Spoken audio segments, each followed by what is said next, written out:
আজকের মেনু হচ্ছে হাঁসের ডিম কষা। তাহলে চলুন রেসিপিটি দেখে নেওয়া যাক। ফার্স্টে আমি 4টে হাঁসের ডিম সেদ্ধ করতে বসিয়ে দিয়েছি। এবার দেখুন আমি পেঁয়াজ, টমেটো, কাঁচা লঙ্কা পরিষ্কার করে ধুয়ে নিয়েছি। এবার ফার্স্টে আমি পেঁয়াজটা কেটে নিচ্ছি।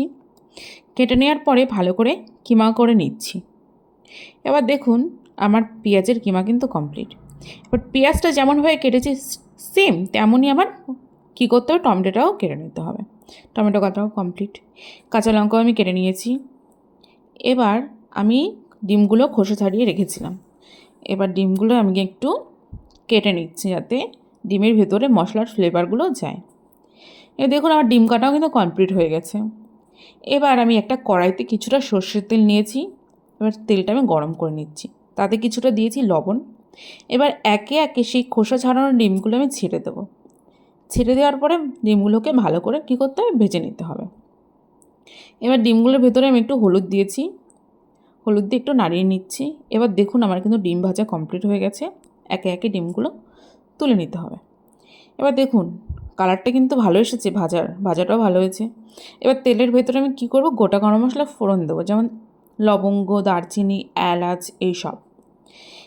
এবার আমি সেই কিমা করে রাখা পেঁয়াজগুলো একে একে ছেড়ে দেবো। ছেড়ে দিয়ে ভালো করে ভেজে নিতে হবে। এরপরে দিয়ে দেবো কাঁচা লঙ্কা, তারপরে দিয়ে দেবো সেই টমেটো কুচি।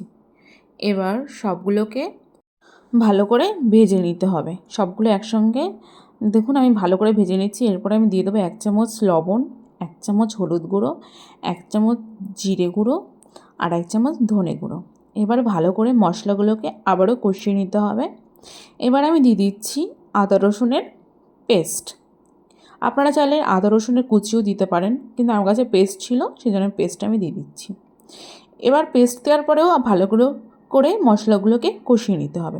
যতক্ষণ তেল না ছাড়ছে ততক্ষণ কিন্তু কষিয়ে যেতে হবে। এবার দেখুন আমি দিয়ে দিচ্ছি 1 চামচ গোলমরিচের গুঁড়ো। গুঁড়োটা দেওয়ার পরেও আবার ভালো করে কষিয়ে নিতে হবে। আবার দিচ্ছি 1 চামচ কাশ্মীরি লঙ্কার গুঁড়ো। কাশ্মীরি লঙ্কার গুঁড়ো দেওয়ার পরেও ভালো করে কষিয়ে নিতে হবে।